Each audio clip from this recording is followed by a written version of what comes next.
Friends, मैं प्रेम sir गोली दर्पण से संबंधित कुछ परिभाषाओं की चर्चा करने जा रहा हूँ।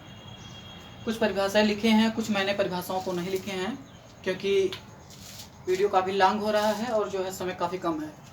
ठीक ना, इसके मद्देनज़र रखते हुए मैंने कुछ पॉइंट्स को सारे पॉइंट्स को समझाने की कोशिश करूँगा और कुछ परिभाषाएँ आपको लिखना होगा, लेकिन समझाऊँगा सभी को। जैसे देखिए, वक्रता केंद्र, centre of curvature, centre of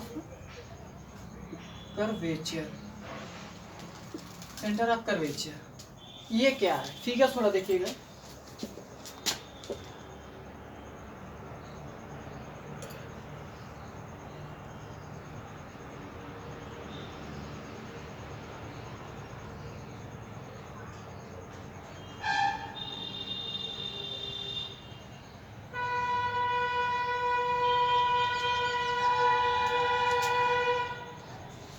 ये मान लीजिए मैंने अवतल दर्पण ले लिया, तो अवतल दर्पण हो या उत्तल दर्पण हो, दोनों किसी गोले का ही तो कटा भाग है। तो मैं किसी एक को ले रहा हूँ, मान लीजिए अवतल दर्पण का कटा भाग ले लिया। तो ये अवतल दर्पण का ये जो दर्पण है अवतल, ये भी गोले से बना है। अगर सपोज इसको पूरा गोला मान लें तो देखिए, एक ये है, एक ये है, ये तो उत्तल हो गया, ये अवतल हो गया। लेकिन अगर हम अवतल को ले रहे हैं तो कहीं ना कहीं इसका सेंटर होगा इस पृष्ठ का, इसका पृष्ठ का सेंटर होगा, तो मान लीजिए यहाँ पे होगा सेंटर, तो ये सेंटर होगा, ये सी है, ये मान लीजिए फोकस यहाँ पे है। सपोज अभी फोकस के बारे में बताएंगे, पहले सेंटर के बारे में, या इसको मिटा दीजिए, कोई दिक्कत नहीं। इसका सेंटर होगा या थोड़ा सा हो सकता है और पास आए, यहाँ पे होगा, ठीक ना, ये सेंटर है वक्रता केंद्र। तो देखिए, उत्तल दर्पण एवं अवतल दर्पण, मैंने जैसा बताया कि उत्तल दर्पण हो चाहे अवतल दर्पण, दोनों ही किसी गोले के कटे भाग हैं। देखिए, कटा भाग, इसको काट दिया, अवतल दर्पण निकल गया, भाग होते हैं। अतः उस गोले का जो केंद्र है, चाहे अगर इसका केंद्र हो चाहे इसका गोले का केंद्र दर्पण का वक्रता केंद्र कहलाता है। ये सी, इस दर्पण का केंद्र इधर है, और इसका होता तो इसका केंद्र इधर होता है, ठीक ना। देखिए, इसका इधर चला गया और इसका इधर चला गया, तो वक्रता केंद्र का समझ में आ गया। वक्रता त्रिज्या समझते हैं, वक्रता त्रिज्या को समझते हैं। रेडियस ऑफ कर्वेचर, क्या बोलते हैं इसको इंग्लिश में? Radius of curvature.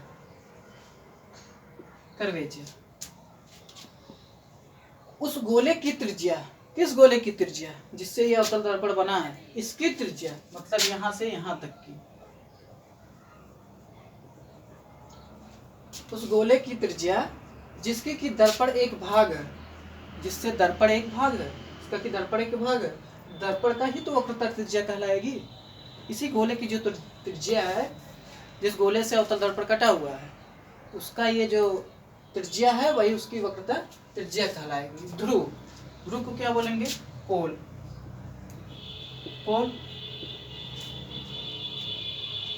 दर्पण, यह दर्पण है, इस दर्पण के परावर्तक सतह के मध्य बिंदु,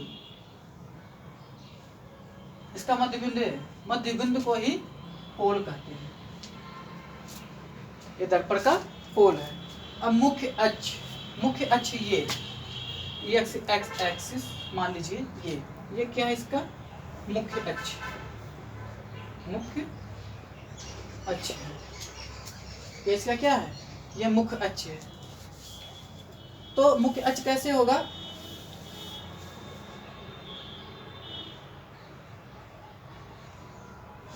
दर्पण के ध्रुव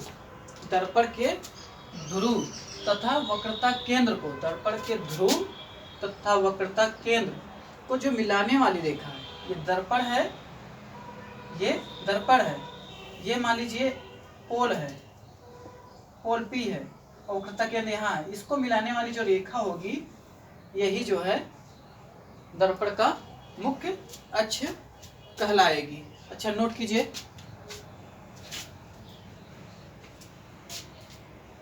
नोट कीजिए, हम मिटा रहे हैं।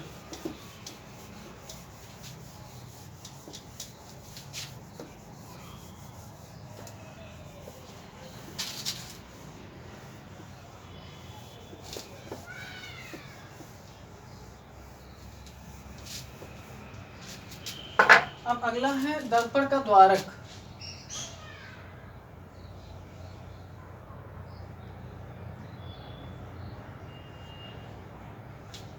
दर्पण का द्वारक, दर्पण का द्वारक, ये M1 से डिनोट कीजिए, इसको M2 से।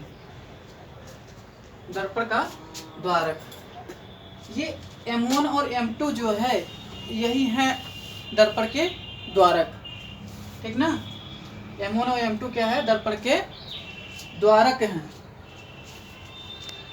दर्पण का जो व्यास होता है यही जो है दर्पण का द्वारक कहलाता है। हम हेडिंग बता के निकल जाएंगे। आप मुख्य फोकस है, मुख्य फोकस,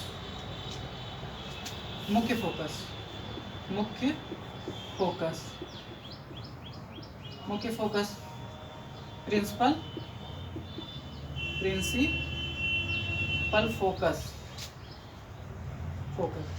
मुख्य फोकस। इसका मुख्य फोकस इस पॉइंट पे होगा। मुख्य फोकस कैसे पता चलेगा, जितनी भी प्रकाश किरणें हैं अगर किसी एक पॉइंट पे जहाँ पे एकत्रित होती हैं वही दर्पण का फोकस कहलाता है। उसी फोकस को ही मुख्य फोकस कहते हैं। अब सातवां है फोकस दूरी।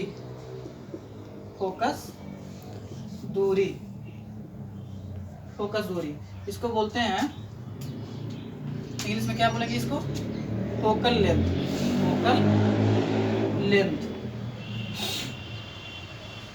लेंथ बोलेंगे इसको इंग्लिश में। फोकल लेंथ कहाँ से कहाँ तक होगा,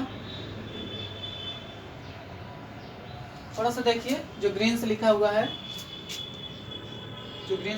इसको देखिए फोकस लेंथ को, कि दर्पण के पोल से और फोकस के बीच की जो दूरी होती है यह होती है फोकल लेंथ।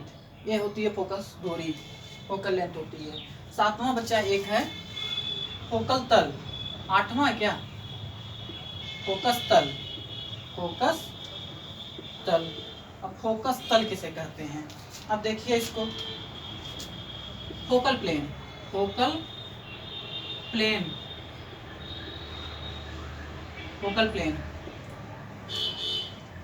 को देखिए। ये जो फोकस है ना, इस फोकस पे जो मुख्य अक्ष है, मुख्य अक्ष पे बना फोकस है, इसी के लंबवत एक रेखा खींच दीजिए।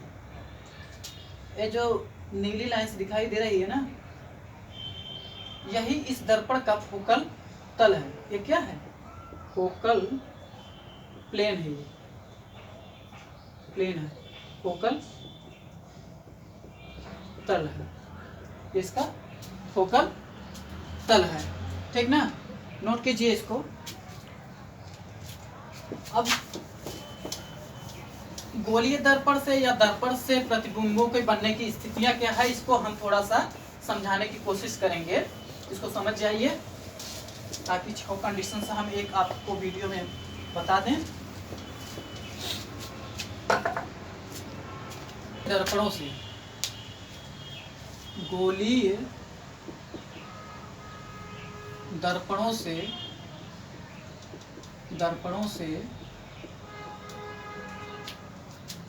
खींचने वाले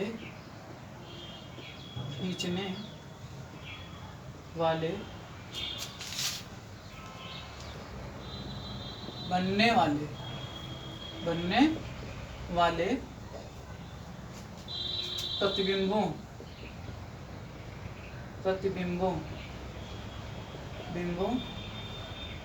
का नियम। Number 1, number 2, number 3। देखिए, गोली दर्पण से अगर आप प्रतिबिंब बना रहे हैं तो उनके लिए 3 नियम हैं। तीनों नियम में 2 नियम सेटिस्फाई, मतलब 2 नियम लगना चाहिए। 2 नियम अगर सेटिस्फाई कर लिए गए तो जान लीजिए प्रतिबिंब आपका सही बना है। अगर 2 नियम में एक नियम फॉलो कराएंगे, एक नियम नहीं फॉलो होगा, तीनों नियमों से 2 नियम फॉलो करना चाहिए। एक नियम से प्रतिबिंब आप का निर्माण नहीं कर पाएंगे। देखिए कैसे, जैसे देखिए ये अवतल दर्पण का फिगर मैंने बना दिया।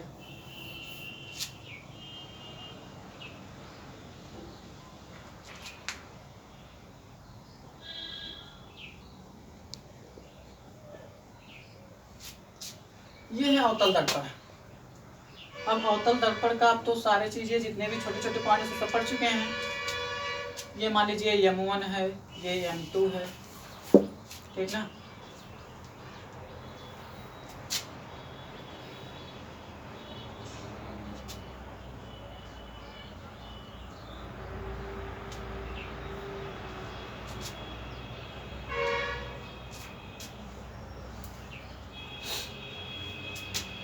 इस दर्पण का वक्रता केंद्र मान लीजिए यहाँ पे है, इसका फोकस यहाँ पे है। पहला नियम क्या है? पहला नियम ये है, अगर मुख्य अक्ष के समांतर कोई प्रकाश किरण आ रही हो, मान लो परावर्तक M1 M2 दर्पण के A बिंदु पर कोई प्रकाश आपतित हो रही है।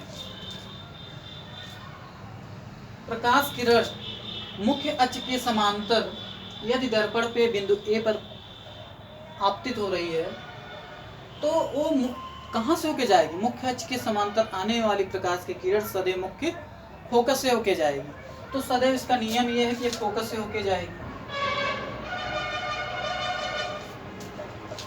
ये पहला नियम संतुष्ट होना चाहिए, ठीक। दूसरा ये है कि वक्रता केंद्र से जाने वाली प्रकाश की किरण सदैव परावर्तन के पश्चात उसी मार्ग से वापस हो जाएगी। ये दूसरा नियम हुआ। अगर वक्रता केंद्र से हम कोई प्रकाश भेज रहे हैं, वक्रता केंद्र से, अच्छा तो इसको देख लीजिए, मिटा दीजिए इसको, ये तो पहला नियम हो गया। दूसरा ये है, अगर वक्रता केंद्र से हम कोई प्रकाश भेज रहे हैं तो कहाँ से होके जाएगा? वक्रता केंद्र से कोई प्रकाश आ रही है,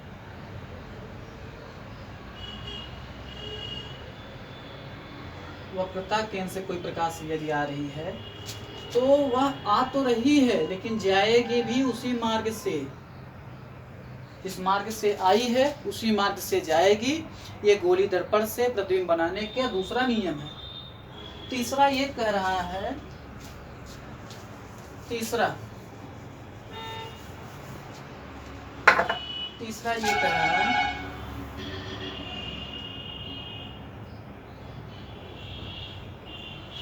कि मुख्य फोकस से जाने वाली प्रकाश किरण, कहाँ से? मुख्य फोकस से होकर जाने वाली प्रकाश किरण सदैव मुख्य अक्ष के समांतर हो जाएगी। तीसरा ये है कि अगर कोई प्रकाश किरण मुख्य फोकस से होके जा रही, कहाँ से होके जा रही?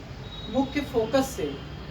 मान लीजिए ये पॉइंट यहाँ कर दिए, किरण बन गया है, तो ए बिंदु पे आपतित हो रही है, तो मुख्य फोकस पे जाने वाली प्रकाश, मुख्य फोकस से होकर जाने वाली प्रकाश किरण, मुख्य फोकस से होकर जाने वाली प्रकाश किरणें सदैव मुख्य अक्ष के, ये क्या है?